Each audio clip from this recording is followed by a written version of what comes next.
Hello everyone, welcome back to my YouTube channel Creative Mind. So in today's video we are going to discuss about means and methods of warfare.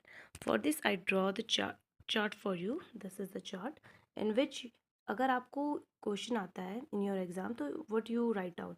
You write down the introduction, then source of IHL, then means and methods of warfare. Because यहाँ पर confusion क्या होती है कि उन सब बच्चों को लगता है कि मीन्स एंड मेथड्स मतलब ये एक ही चीज़ है. No, there is a difference. और मैं अभी आपको इंट्रोडक्शन जो बोलूँगी तब आपको क्लियर करूँगी कि means and methods of warfare होता क्या है. फिर इसको डिवाइड कर दिया मैंने 2 पार्ट्स में. First your methods of warfare and second means of warfare, then your limitations and lastly conclusion. तो इंट्रोडक्शन क्या है? इंट्रोडक्शन है means and methods of warfare are important concept of IHL. वो हम सबको पता है कि इंटरनेशनल ह्यूमैनिटेरियन लॉ का एक इंपॉर्टेंट पार्ट है. तो मीन्स ऑफ वॉरफेयर क्या होता है? Means the weapon use in a war. और मेथड्स ऑफ वॉरफेयर होता है means the manner in which war is fought. मतलब क्या है कि मीन्स समझ क्यों कि weapons use in a war, कि क्या वेपन्स यूज होंगे.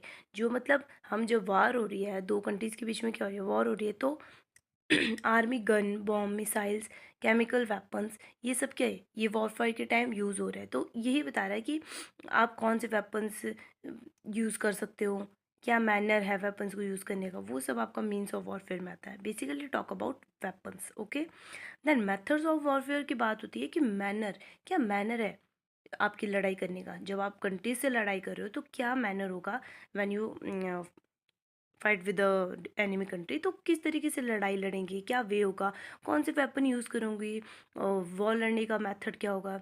जैसे यू यूज़ द, देखो सिविलियंस में आगे जो मेथड्स होंगे उसमें बताएंगे स्टारवेशन, परफीडी, पीलेज, ये सब मेथड्स होते हैं जो वॉरफेयर के टाइम यूज़ होते हैं. पर ये प्रोहिबिटेड हो गए हैं. तो यही बताते हैं मीन्स और मेथड्स ऑफ वॉरफेयर कि क्या करना है, यूज़ क्या होगा ड्यूरिंग वॉर टाइम, क्या रूल्स रेगुलेशन फॉलो करना है, वो सब होता है मीन्स.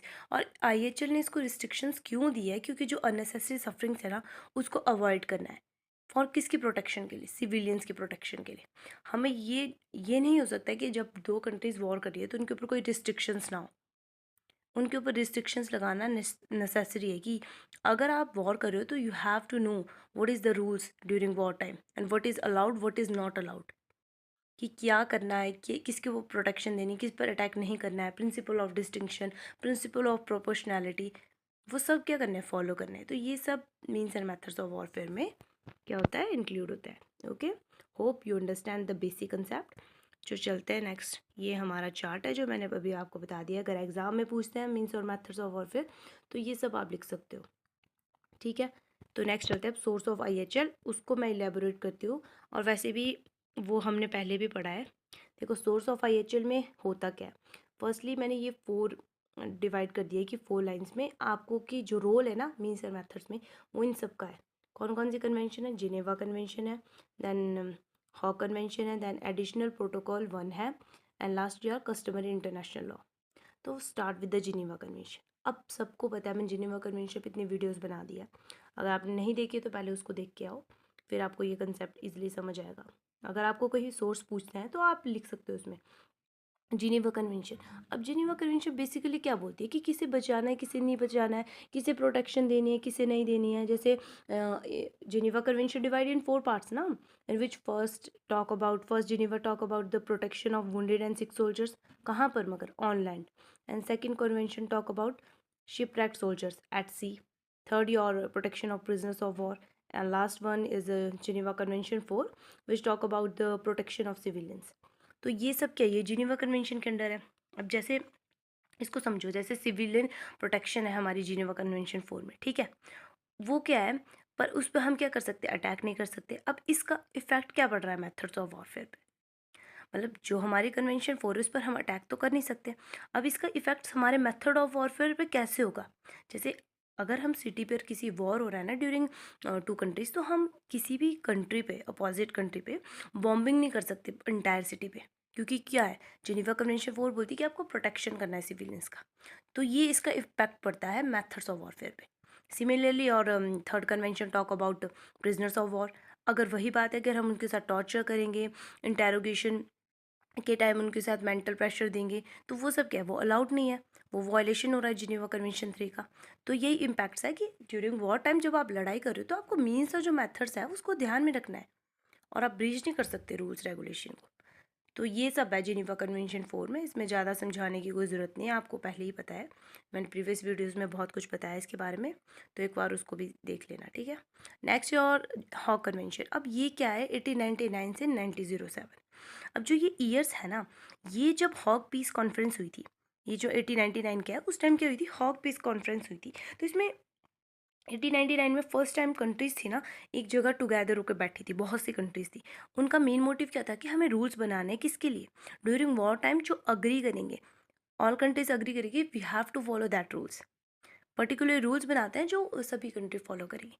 बट क्या हुआ, ये जो 1907 है, वहाँ पर क्या था, उसमें बहुत कमियाँ थी। जो रूल्स बनाए थे ना कंट्रीज़ ने, उस पर प्रॉपरली वो इम्प्लीमेंट नहीं हो रहे थे सब पे, ठीक है। तो 1905 में क्या हुआ, इसको एक्सपेंड किया गया और बहुत स्ट्रॉन्ग और इम्प्रूवमेंट लाई गई इन रूल्स में, और तब ये इम्प्लीमेंट हुए। तो ये जो ईयर्स है ना, ये पीस कॉन्फ्रेंस के टाइम था, जो ये बताते जो 1899 से 1907 है। तो जो रूल्स जो ये बने हैं वो बताते हैं कि वेपन्स अलाउड है, कौन से वेपन्स नहीं अलाउड है, ठीक है। और क्या है इसका एम, कि अननेसेसरी सफरिंग्स है उसको अवॉइड करना है। ये तो मैंने बताया आपको ईयर्स क्या थी जो कॉन्फ्रेंस हुई थी, ये 1899 से 1907 में हुई थी। तो ये मेंशन करना ज़रूरी है, इससे इम्पैक्ट अच्छा पड़ता है एग्ज़ाम में, ठीक है। अब हॉक कन्वेंशन बेसिकली मीन्स क्या होता है, मीन्स की वॉर कैसे लड़नी है, ठीक है, कौन से वेपन यूज़ करने हैं, कौन से नहीं करने हैं। हॉक कन्वेंशन को ना इंटरनेशनल लो है ना, जो वो बताते कि जो हमारे IHL है वो बताते कि किस तरीके से लड़ी जाएगी, कौन से वेपन यूज़ होंगे, कौन से नहीं होंगे। जैसे अब पॉइजन यूज़ करते हैं ड्यूरिंग वॉर टाइम, होता था वो क्या अब इलीगल है। जैसे परफिडी करना, पिलेज करना, वो सरेंडर करके, आप जैसे परफिडी में क्या होता है, सरेंडर करके आप इमिडिएटली अटैक करते हो अपोजिट कंट्री को, तो ये सब अलाउड नहीं है, ठीक है। Next your additional protocol 1। अब एडिशनल प्रोटोकॉल 1 में 1977 में थी, ठीक है, और मैंने इसको डिफाइन किया है आपके 3 आर्टिकल्स में। अब एडिशनल प्रोटोकॉल होती क्या है, ये वो इंटरनेशनल लॉस है ना जो जिनेवा कन्वेंशन को और स्ट्रॉन्ग बनाते हैं। जैसे हमारी जिनेवा कन्वेंशन तो 4 है, उसमें क्या बोला है, protection of wounded sick at sea, at on land, और अपने protection of prisoners of war, civilians, ये सब इसमें मेंशन है। पर क्या हुआ, हमने देखा कि इतना मतलब इसका इम्पैक्ट नहीं पड़ रहा है, तो उसको और स्ट्रॉन्ग बनाने के लिए हमने क्या किया है, एडिशनल प्रोटोकॉल 1 97 से 7 में ऐड की। देन हमारी 3 एडिशनल प्रोटोकॉल्स है, एक 1 है, then your additional protocol 2, and then 2005, ठीक है। ये सब है। जैसे पहले जिनेवा कन्वेंशन क्या बोलते थे, एग्जाम्पल हो ना, कि जैसे ये समझते थे कि सिविलियंस को प्रोटेक्ट करना है, हमारे रूल्स बताते थे ना जिनेवा कन्वेंशन 4 में। अब क्या हुआ, एडिशनल प्रोटोकॉल 1 में इसको सिविलियंस को प्रोटेक्शन तो मिली, जैसे सिविलियंस एरिया है ना उस पर बॉम्बिंग नहीं कर सकते, ये एक्स्ट्रा रूल बता रहे हैं कि आपको क्या नहीं करना है during war. Next your customary international law. इसमें कस्टमरी इंटरनेशनल लॉज होते हैं अनरिटन रूल्स, ठीक है। अनरिटन लॉज होते हैं which follow by the country for a long period. मतलब क्या होता है, they think that it is legally required. अगर मान लो कि कोई दो कंट्रीज़ के बीच में वॉर हो रहा है, ठीक है, अब उनकी क्या वो अनरिटन रूल्स है, जो कस्टम्स है वो फॉलो कर रहे हैं पर्टिकुलर टाइम से, कि इलीगल मतलब हम क्या कर सकते हैं, प्रिजनर्स ऑफ वॉर के साथ टॉर्चर नहीं कर सकते, सिविलियंस पर अटैक नहीं कर सकते। तो क्या है, ये ऑल काइंड ऑफ मटीरियल्स जो है ये फॉलो कर रहे हैं रूल्स। ये क्या है, ये एक इनकी अनरिटन लॉज है जो फॉलो कर रही है सभी country for a period of long time, ठीक है। अनरिटन रूल्स बोलते हैं कस्टमरी इंटरनेशनल लॉज को। तो यही बोलता है कि हाँ हम फॉलो कर रहे हैं कंट्रीज़ के द्वारा for a long period of time. अब क्या होता है कि अगर दो कंट्रीज़ के बीच में वॉर भी हो रहा है ना, तो अगर वो साइन भी नहीं कर रहे हैं कि हमें जिनेवा कन्वेंशन के रूल्स को फॉलो करना है, तब भी वो इस रूल्स को फॉलो करेंगे कि नहीं हम किसी पर अटैक नहीं कर सकते सिविलियंस पर, ठीक है। ये रूल्स होता है कस्टमर इंटरनेशनल, अनरिटन है। अगर आप ट्रीटीज साइन नहीं भी कर रहे हो तब भी आपको प्रोटेक्शन देनी है, किनको, सिविलियंस को, ठीक है। और रूल्स को फॉलो करना है, ये अपने आप से इनके मतलब ये इनको लगता है कि ये लीगली रिक्वायर्ड है। जब हम वॉर कर रहे हैं तो ये हमारे को बहुत ज़रूरी है वॉर करने के लिए, मतलब रूल्स को फॉलो करना। तो या that's all about the source of international humanitarian law. इसमें ज़्यादा कुछ नहीं लिखना है। जिनेवा कन्वेंशन मैंने आपको पहले भी प्रीवियस वीडियोस में बता दिया। हॉक कन्वेंशन क्या है, इसका रोल, इसमें एडिशनल प्रोटोकॉल का रोल क्या है, ये सब कुछ इसमें ऑलरेडी डिफाइन है। और ये जो 3 आर्टिकल्स मैंने नीचे मेंशन किया है, इसका कोई ज़्यादा मोटिव नहीं है कि क्या है, इसमें बस ये है जो हेडिंग्स है ना वही इसका मीन है। लिमिटेशन और मीन्स एंड मेथड मतलब क्या है, लिमिट कर दिया आपको किस तरीके से वॉर करना है। मीन्स हो गया आपका weapons used in a war, और मेथड्स क्या हो गया, मतलब मेथड्स ऑफ वॉरफेयर होगा कि how the war is fought. ठीक है, तो ये लिमिटेशन है इन पर भी, कौन कौन से, जैसे परफिडी, पिलेज, ये वेपन्स, न्यूक्लियर वेपन्स हो गए, केमिकल वेपन्स हो गए, ये जो भी है मेथड्स और वेपन्स, ये यूज़ नहीं करने वॉर टाइम। अभी आगे डिफाइन कराऊंगी आपको इजली वे में। न्यू वेपन्स रिव्यू, अगर कोई भी कंट्री, ये इसका मतलब यही होता है कि अगर न्यू कोई कंट्री मतलब आपको वेपन्स न्यू इंट्रोड्यूस कर रही है कि वॉर में यूज़ कर सकता है, तो उसके लिए क्या पहले उसका चेक होगा। जैसे मतलब कोई भी लॉन्च होता है तो उसके पहले उसको चेक किया जाता है ना कि ये कितना हार्मफुल है कितना नहीं है। तो वही बता रहा आर्टिकल 36 किसका, एडिशनल प्रोटोकॉल 1 का 1977 की। ठीक है, principle of distinction and production, ये पहले भी बताया। डिस्टिंक्शन क्या है कि आपको पता होना चाहिए, you have to clear the difference between the military object and civilians. तो ये यही बोलता है कि हाँ, जब आप वॉर कर रहे हो तो आपको पता होना चाहिए कि कौन किसे अटैक करना है किसे नहीं। तो यार दैट्स ऑल अबाउट दिस। तो नेक्स्ट स्लाइड है हमारी मेथड्स ऑफ वॉरफेयर। अब मेथड्स ऑफ वॉरफेयर क्या होता है, यहाँ मैंने सिर्फ हेडिंग्स की है, आपको इसमें डिटेल में कोई जाने की ज़रूरत नहीं है। वो मटेरियल तो ऑनलाइन कहीं भी मिल सकता है, तो मैंने इसको सिर्फ मीनिंग बताने की कोशिश किया। अब ये स्टार्ट करते हैं पॉइंट नंबर 1, मतलब इनडिस्क्रिमिनेट अटैक। अब before I explain this concept, मैं फिर से आपको मेथड्स ऑफ वॉरफेयर बता देती हूँ कि होता क्या है। अब मेथड्स ऑफ वॉरफेयर होता है means the manner in which war is fought, मतलब कहते हैं कि कैसे लड़ाई लड़ते हैं, क्या वे हैं, कौन से वेपन यूज़ करते हैं, किसके टाइम, वॉर के टाइम। ठीक है, तो इनडिस्क्रिमिनेट अटैक्स क्या होते हैं। इनडिस्क्रिमिनेट अटैक्स होते हैं जो मिलिट्री और सिविलियंस के बीच फ़र्क नहीं करते। मतलब क्या होता है कि जो प्रिंसिपल ऑफ डिस्टिंक्शन को फॉलो ही नहीं करते। देखा जाए तो जैसे मान लो कि एग्जाम्पल लो, इंडिया पाकिस्तान के बीच में क्या हो रहा है, वॉर हो रहा है। अब बॉम्बिंग कर रहे हैं पाकिस्तान वाले इंटायर सिटी को, किसकी, इंडिया की। अब वो टारगेटिंग कर रहे हैं इंटायर सिटी, जिसमें सिविलियंस भी है, हॉस्पिटल्स भी है, सब कुछ इंक्लूड है। तो क्या वो तो वायलेशन हो गया ना, इलीगल, इलीगल है वो, जिनेवा कन्वेंशन के रूल्स का वायलेशन हो रहा है। तो ये सब क्या है, ये इनडिस्क्रिमिनेट अटैक्स है। ओके, अब स्टारवेशन ऑफ सिविलियंस, ये देखो ये बहुत यूजफुल मेथड था जो उस टाइम यूज़ किया जाता था। तो ये जो सारे मेथड्स मैं आपको बताऊंगी ना, ये प्रोहिबिटेड है। अब इनको आप वॉर के टाइम यूज़ नहीं कर सकते। तो अगर आपको हेडिंग ऐसे भी आती है कि प्रोहिबिट मेथड्स ऑफ वॉरफेयर, तो भी आप यही लिखोगे। ठीक है, अब स्टारवेशन ऑफ सिविलियंस होता है। अब स्टारवेशन का मतलब आपको पता ही है क्या होता है, भुखमरी। ठीक है, अब स्टारवेशन मतलब होता है कि जब यूज़ कर रहे हैं ना आप हंगर को, यूज़ करो आप hungry as a method to win the war, कि आप फूड सप्लाई रोक रहे हो किसकी, सिविलियंस की। आप मतलब जो उनकी क्रॉप्स है उनको डिस्ट्रॉय कर रहे हो फॉर योर ओन बेनिफिट। तो क्या कर रहे हो आप, उनके साथ डिस्क्रिमिनेशन कर रहे हो, आप इलीगल तरीके से वॉर को लड़ रहे हो, आप जिनेवा कन्वेंशन के रूल्स को वायलेट कर रहे हो। तो all things are not included. ये क्या है, ये इलीगल है और ये बैन करती है, क्योंकि इनका means and methods of warfare में आईएचएल ने रिस्ट्रिक्ट किया है, रिस्ट्रिक्शंस लगाई है कि ड्यूरिंग वॉर आपको कुछ रिस्ट्रिक्शंस है। ये नहीं कि आप बिना रिस्ट्रिक्शंस के आप वॉर लड़ रहे हो। और अननेसेसरी सफरिंग्स को अवॉइड करो, मेन मोटिव तो यही है। अननेसेसरी सफरिंग्स जो हो रही है सिविलियंस को, वो अवॉइड करो और उनकी प्रोटेक्शन करो। तो यही है स्टारवेशन ऑफ सिविलियंस, कि आप क्या कर रहे हो, आप स्टारवेशन को एक एज अ मेथड यूज़ कर रहे हो ताकि सिविलियंस क्या करें, सरेंडर कर दे और आप विन कर दे वॉर को। तो ये बिल्कुल ही अलाउड नहीं है ड्यूरिंग वॉर टाइम। ठीक है, थर्ड पॉइंट इज परफिडी। अब परफिडी क्या होता है, परफिडिंग एक तरीके से फेक सरेंडर होता है। फेक सरेंडर कैसे होता है, मतलब मीन्स मान लो कि ड्यूरिंग वॉर टाइम किसके बीच में हो रहा है। अब हम एक ही एग्जांपल ले रहे हैं, इंडिया पाकिस्तान, तो कोई भी कंट्री ले लो, दो कंट्रीज ए या बी, उनके बीच में क्या हो रहा है, वॉर हो रहा है। अब जब वॉर हो रहा है तो क्या कर रहे हैं, दूसरी जैसे पाकिस्तान कंट्री है, ठीक है, वो क्या कर रही है, वो शो कर रही है कि वाइट फ्लैग, किससे ऐसे प्रिटेंड कर रही है कि वो वॉर्स के रूल को फॉलो कर रही है, और वो वाइट फ्लैग शो करके ये दिखा रही है कि हम सरेंडर करते हैं।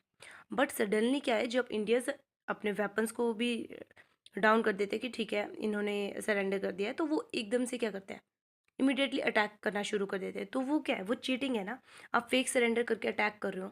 तो ये मेथड टोटली प्रोहिबिटेड है, कि ऐसा जब वॉर होता है आप ये नहीं कर सकते हो। ठीक है, fourth point is your pillage. अब पिलेज क्या होता है, मतलब वॉर के टाइम सिविलियंस की प्रॉपर्टी को जब आप लूटते हो, कौन सी, एनिमी सोल्जर्स, मतलब मान लो हमारी कंट्री में आ गए और हमारी शॉप को डिस्ट्रॉय कर रहे हैं, उसमें से सारा सामान ले रहे हैं, हमारी जो भी ज्वेलरी है, हमारी कोई भी फूड है, हाउस होल्ड्स में जो भी इंपॉर्टेंट चीज़ें हैं वो बिना परमिशन के ले जा रहे हैं। तो वो क्या है, वो पिलेज होता है और वो टोटली प्रोहिबिटेड है, ऐसा नहीं कर सकते हो। वॉर के टाइम। अगर करते हो तो आपको पनिशमेंट मिलेगी, ठीक है। Last your point is fifth, denial of quarter. अब मतलब ये बहुत इंपॉर्टेंट है कि इसका मतलब बोलते हैं कि अगर एनिमी कंट्री ने सरेंडर कर दिया, ठीक है, अब एनिमी कंट्री ने सरेंडर के बाद भी आप उसके सरेंडर को एक्सेप्ट नहीं कर रहे हो, ठीक है, इसमें होता है कि अगर सामने वाले ने सरेंडर कर दिया, आप उसके सरेंडर को नहीं मार रहे हो, आप स्टेटमेंट्स बोल रहे हो लाइक सबको मार दो, ये आप इस तरीके से स्टेटमेंट बोलते हो कि सबको मार दो, ये इलीगल है। अगर एनिमी कंट्री ने सरेंडर कर दिया है तो it's your duty to respect that, और आपको उसको क्या करना है, प्रोटेक्शन देनी है। ये नहीं कि अगर तुमने सरेंडर कर दिया सो व्हाट, हम क्या करें, हम तो मारेंगे तुम्हें, ये अलाउड नहीं है। फिर आप जिनेवा कन्वेंशन के रूल्स का वॉयलेशन कर रहे हो, जो भी मेथड्स ऑफ वॉरफेयर है इसको फॉलो नहीं कर रहे हो, तो you liable for the punishment. तब तो यही होगा अगर आप ये नहीं करते हो। ये 5 पॉइंट्स है जो मैंने मेथड्स ऑफ वॉरफेयर में है, इतना सफिशिएंट है कि हाँ मेथड्स ऑफ वॉरफेयर क्या है। आप इसको ये भी बोल सकते हो प्रोहिबिट मेथड्स ऑफ वॉरफेयर, जो वॉर के टाइम अलाउड नहीं है। तो ये सब मेथड्स है, होप समझ आ गया होगा। नेक्स्ट है मीन्स ऑफ वॉरफेयर। अब मीन्स ऑफ वॉरफेयर क्या होता है, अब मीन्स ऑफ वॉरफेयर होता है weapons use in a war. मतलब क्या है कि वेपन्स क्या होते हैं जो वॉर में यूज़ होते हैं, कि जैसे मान लो आर्मी गन होगी, बॉम्ब हो गए, मिसाइल हो गए, केमिकल वेपन्स हो गए, न्यूक्लियर वेपन्स हो गए, या बायोलॉजिकल वेपन्स हो गए, ये टोटली प्रोहिबिटेड है। अब मैंने यहाँ पर 6 पॉइंट एक्सप्लेन किए हैं, जिसमें मैंने आगे जो 1972 ट्रीटी है ये बताया कि इस टाइम जो ये ट्रीटीज़ हुई थी, ये इन्होंने इन ट्रीटीज़ में इन वेपन्स को बैन कर दिया है। समझ रहे हो, ये जब ट्रीटीज़ हुई तो इन ट्रीटीज़ के द्वारा बताया गया कि अब ये वेपन्स यूज़ नहीं होंगे, क्योंकि ये बहुत हार्मफुल है, जो मास डिस्ट्रक्शन करते हैं, और इससे क्या होता है, सबको हार्म होता है लार्ज स्केल पर। ठीक है, अभी मैं एक्सप्लेन करती हूँ ईच पॉइंट। तो स्टार्ट करते हैं विद पॉइंट नंबर 1, ये है बायोलॉजिकल वेपन्स। अब क्या होता है कि बायोलॉजिकल वेपन्स, और इससे पहले मैं बता दूँ, ये जो मैंने ये लिखे हैं ना वेपन्स, ये मैंने सीक्वेंस में लिखे, जैसे BCN, कि बी के पास सी आता है, तो याद करने में मतलब आसानी होगी तुम्हें।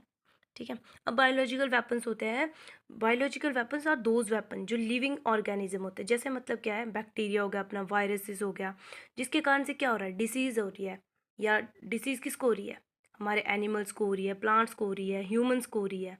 ठीक है, इससे क्योंकि इससे क्या हो रहा है, स्प्रेड हो रहा है इन्फेक्शंस, डेंजरस मतलब डेंजरस डिसीजेज हो रही है, जिससे क्या है, लोग मर रहे हैं। अब ये बायोलॉजिकल वेपन से ये तो है नहीं कि ह्यूमन पे इफेक्ट हो रहा है, एनिमल्स प्लांट्स सब पर ये इक्वली अप्लाई हो रही है। ठीक है, तो ये बायोलॉजिकल वेपन्स होते हैं। कुछ एग्जांपल्स जैसे एंथ्रैक्स हो गया, आपका स्मॉल पॉक्स वायरसेस हो गया, प्लेग बैक्टीरिया हो गया, ये सब बायोलॉजिकल वेपन्स होते हैं।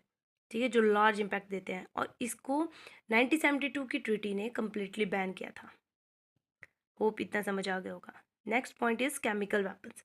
अब आपके केमिकल वेपन्स होते हैं पॉइजनस सब्सटेंस, मतलब आप इसको कह सकते हो टॉक्सिक केमिकल्स, जैसे जो मतलब इतने इंजरीज दे सकते हैं हमें और हार्म कर सकते हैं हमारी हेल्थ को, हम इमेजिन भी नहीं कर सकते। मतलब क्या होता है, जैसे आपकी मस्टर्ड गैस होगी, क्लोरीन गैस होगी, ये क्या करती है, जैसे थ्रू ब्रीथिंग हम सांस ले रहे हैं, ठीक है, हमारे स्किन के कांटेक्ट में आके, हमारे आइज़ के कांटेक्ट में आके हमारे को क्या कर सकती है, सीरियस हार्म्स दे सकती है, हम मतलब हम मर भी सकते हैं, उसके इतना इम्पैक्ट होता है। तो ये जो केमिकल वेपन्स थे जो ड्यूरिंग वॉर टाइम यूज़ होते थे, ये इस 1993 की ट्रीटी में बैन कर दिया कि आप इसको यूज़ नहीं करोगे, if you use you will punish for that. Okay, next your point is nuclear weapons. अब न्यूक्लियर वेपन्स होते हैं एक्सट्रीमली पावरफुल बॉम्ब्स, जो दैट रिलीज करते हैं ना न्यूक्लियर फिशंस।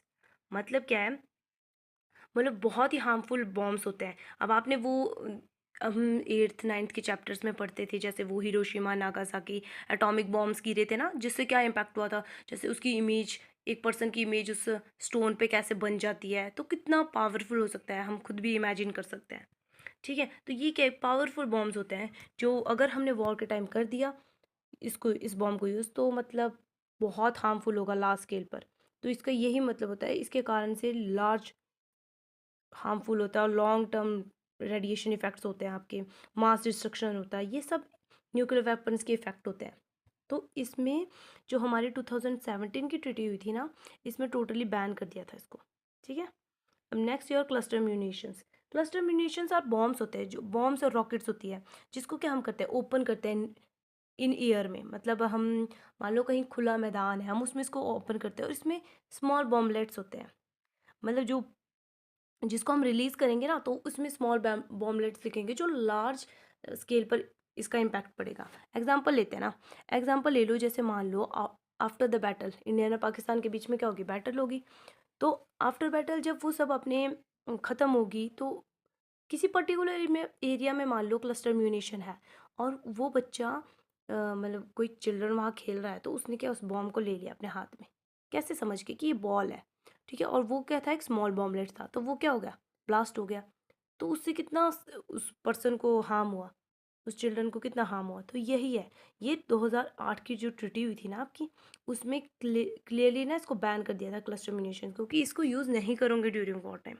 अगर आप यूज़ करते हो तो you will punish for that, ठीक है। अब लास्ट ने 5th पॉइंट है ये आपका, एंटी पर्सनल लैंड माइन्स। अब ये क्या होती है, आपने कई फिल्मों में भी देखा होगा कि ये एक तरीके की डिवाइस होती है जो एक्सप्लोडेड तभी होती है जब हम इस पे क्या करते हैं, स्टैप रखते हैं। वो जो अंडर माइंस नहीं होती, जो मतलब ज़मीन के नीचे होती है, हम रखते हैं एक तरीके की छोटी सी, अब कह सकते हो, आपने मूवी में देखी होगी वो। अब अगर हम उस पर स्टेप कर रहे हो ना, तो क्या होगी, वो तभी ब्लास्ट होगी। तो ये एंटी पर्सनल लैंड माइन्स है, इसको भी ओटावा कन्वेंशन 1997 में प्रोहिबिटेड किया है कि आप इसको यूज़ भी नहीं कर सकते हो। लास्ट, योर एक्सपेंडिंग बुलेट्स, इसको हम डम डम बुलेट्स भी कहते हैं। ये क्या हुई थी, ये कलकत्ता में आई थी ड्यूरिंग ब्रिटिश रूल, वहाँ पर इसको बनाते थे। अब इस गन का क्या इम्पैक्ट पड़ता था, जब ये किसी सोल्जर्स की बॉडी को टच करती थी ना, तो ये लार्ज वोंडेड, मतलब उसमें इतना बड़ा घाव दे देती थी, जिससे मतलब अनइमेजिनरी आपको पेन होता था सोल्जर्स को। तो क्या बोला कि इस बुलेट्स को आप यूज़ नहीं कर सकते ड्यूरिंग वॉर टाइम। तो ये थे आपके मीन्स ऑफ वॉरफेयर, कि क्या मेथड्स, क्या आपके वेपन्स है जो आप यूज़ नहीं करोगे ड्यूरिंग वॉर टाइम्स, और कुछ ट्रीटीज़ थी जिन्होंने इसे कम्प्लीटली बैन किया था कि आप इसे यूज़ नहीं करोगे, अगर यूज़ करते हो तो पनिश होंगे, और वॉयलेशन कर रहे हो मतलब रूल्स का, ठीक है। तो वो ऊपर मैंने आपको बताया मेथड्स ऑफ वॉरफेयर, ये आपके मीन्स ऑफ वॉरफेयर। नेक्स्ट मैंने बताई आपको लिमिटेशंस ऑन मीन्स। मीन्स क्या मतलब वेपन्स है जो यूज इन अ वॉर है, तो ये बता दें कि कौन से यूज़ करने हैं कौन से नहीं। तो यहाँ लिमिटेशंस मैंने 3 पॉइंट्स मेंशन किया है। होप अगर आप ऊपर की वीडियो जो मतलब मैंने पीछे बताया वो सबको समझ गए हो, तो ये आप इसको आगे डिस्क्राइब कर सकते हो। जैसे मतलब prohibition on weapons causing unnecessary suffering, ban on indiscriminate sufferings, prohibited weapon treaties. मतलब क्या है इसका मेन एम, अगर मीन्स एंड मेथड्स का यही है कि आईएचएल ने रिस्ट्रिक्शंस लगाई है, आप अननेसेसरी सफरिंग को नहीं कर सकते, उसको अवॉइड करो और प्रोटेक्शन दो सिविलियंस को, ठीक है। इनडिस्क्रिमिनेट सफरिंग्स नहीं होगी कि आप इसको इनके साथ अलग ट्रीटमेंट कर रहे हो, उनके साथ अलग ट्रीटमेंट कर रहे हो जो बैटल फील्ड में हो, तो दूसरी कंट्री के साथ अलग हो रहे हैं, आप प्रोटेक्शन नहीं दे रहे हो प्रिजनर्स ऑफ वॉर को, ये सब अलाउड नहीं है। और last, your prohibit weapon treaties, जो अपने न्यूक्लियर केमिकल वेपन्स है जो मेंशन किए हैं मेथड्स ऑफ वॉरफेयर में, अगर उसको यूज़ कर रहे हो तो क्या है, तो आप क्या कर रहे हो, वॉयलेशन कर रहे हो, उसके लिए पनिशमेंट होगी। ये सब इसकी लिमिटेशंस है, ठीक है।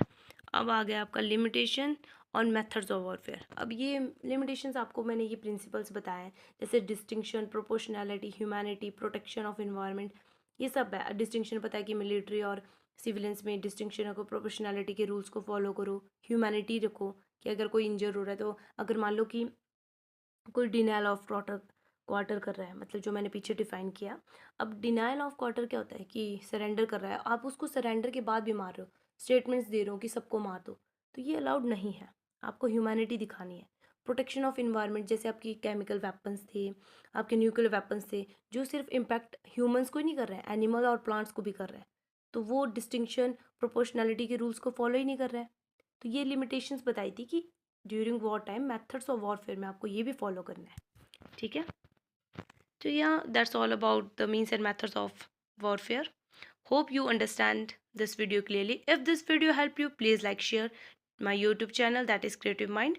If you want more law related content explained in a simple and practical way, do subscribe my YouTube channel. Thank you for watching. See you in the next video.